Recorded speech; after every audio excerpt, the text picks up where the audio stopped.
A entrada em cena dos canhões, com seu grande poder de destruição, deu fim à Idade Média, jogando abaixo as muralhas dos castelos. Para os nobres cavaleiros da época, o novo armamento era uma arma covarde que não permitia a aproximação dos oponentes. O canhão encerrou a forma antiga de fazer guerra, o confronto direto dos exércitos oponentes, no qual acreditava-se que Deus estabelecia o justo vencedor. As diversas categorias de bocas de fogo, ou seja, canhões e outras peças de artilharia, originaram uma nova arte de fazer guerra, uma revolução militar. A partir de então, a guerra passou a ser feita com ciência e com homens preparados. Os conhecimentos específicos sobre os canhões precisavam ser ensinados e aprendidos, e levaram ao surgimento de um novo tipo de soldado, o artilheiro. A nova arte da guerra fez surgirem novas perguntas.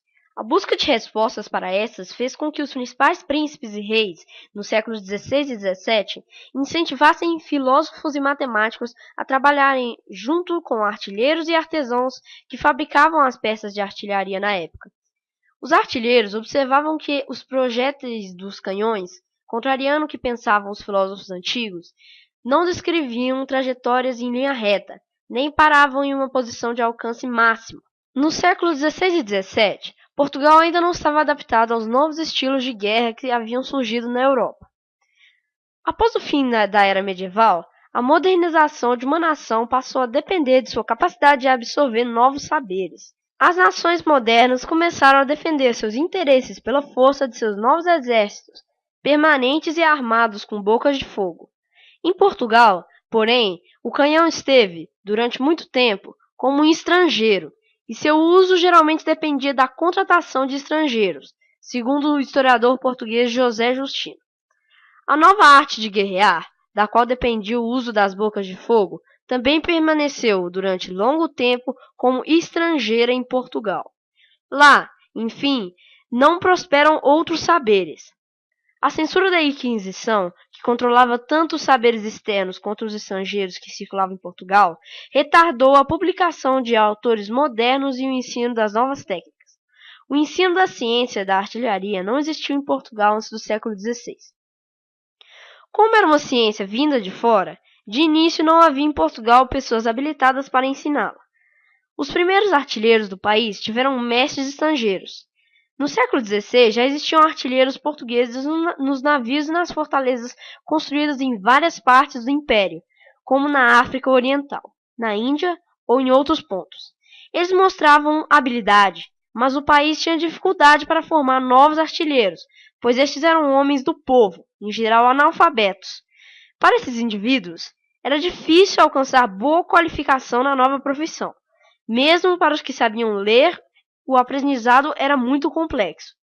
Em 1580, com a formação da União Ibérica, a unificação dos tronos de Espanha e Portugal pelo rei espanhol Filipe II, o vasto Império Lusitano tornou-se alvo predileto dos inimigos dos espanhóis.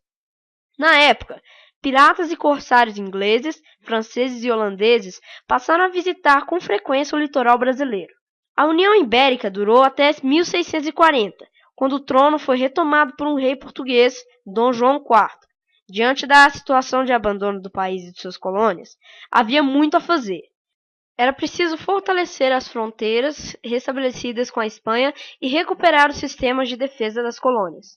A penúria da corte, porém, obrigava as cidades coloniais a mobilizar recursos próprios para construir e manter esses sistemas. Portugal só montou um exército permanente, de características modernas, após o fim da União Ibérica. O Regimento das Fronteiras, criado em 25 de agosto de 1645 para guardar as fronteiras restauradas, serviu de modelo para organizar o exército português em todo o Império. O aumento da eficiência da artilharia portuguesa, porém, dependia da decisão de ensinar a nova arte em Portugal. A primeira iniciativa nesse sentido ocorreu em 1647, com a criação das aulas, ou seja, os cursos, nos regimentos. Em Lisboa, surgiu a Aula do Paço, destinada à formação de artilheiros. No Colégio de Santo Antão, eles aprendiam matemática, necessária na nova profissão.